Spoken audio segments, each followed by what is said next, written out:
দীর্ঘ 15 বছরের বেশি সময় ধরে বাংলাদেশের ক্ষমতা কুক্ষিত করে রাখা ইতিহাসের সর্বনিকৃষ্ট নির্লজ্জ মহা স্বৈরাচার হাসিনার পতনে শুকরিয়া মিছিল আয়োজন করেন ইসলামী আন্দোলন বাংলাদেশ ভোজপুর সদর শাখা। উক্ত মিছিল অনুষ্ঠিত হয় চট্টগ্রাম ফটিকছড়ি খাদিরহাট বাজারে। মিছিল শেষে বক্তব্য পেশ করেন ইসলামী আন্দোলন বাংলাদেশ ভোজপুর সদর শাখার নেতৃবৃন্দরা। ভোজপুরের প্রতিটা মানুষকে, প্রতিটা আমাদের ভাই বোনদেরকে মামলা দিয়ে হয়রানি করা হয়েছে। আজকে আপনারা কোথায়?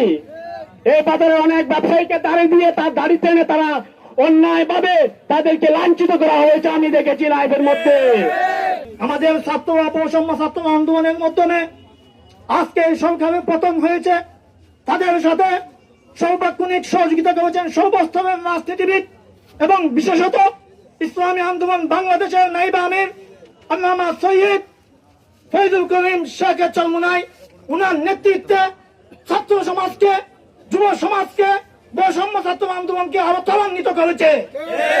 আমরা অতএব এটাই বলতে চাই, বাংলাদেশে অতীতে যারা ক্ষমতায় ছিল, সামনে যারা ক্ষমতা আসবেন, ইসলামকে ম্যানেজ করে, ধর্মকে ম্যানেজ করে এই বাংলার ক্ষমতায় টিকে থাকা যাবে না।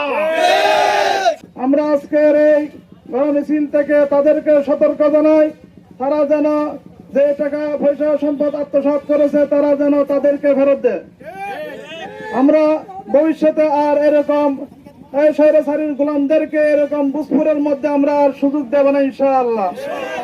যাদের মাধ্যমে মরহুম পীর সাহেব শর্মানাই বলে গেছেন যে তারা ধর্মনিরপেক্ষবাদী দল করবে তাদের ইমান থাকবে না, তাদেরকে যারা সাপোর্ট করবে তাদের ইমান থাকবে না।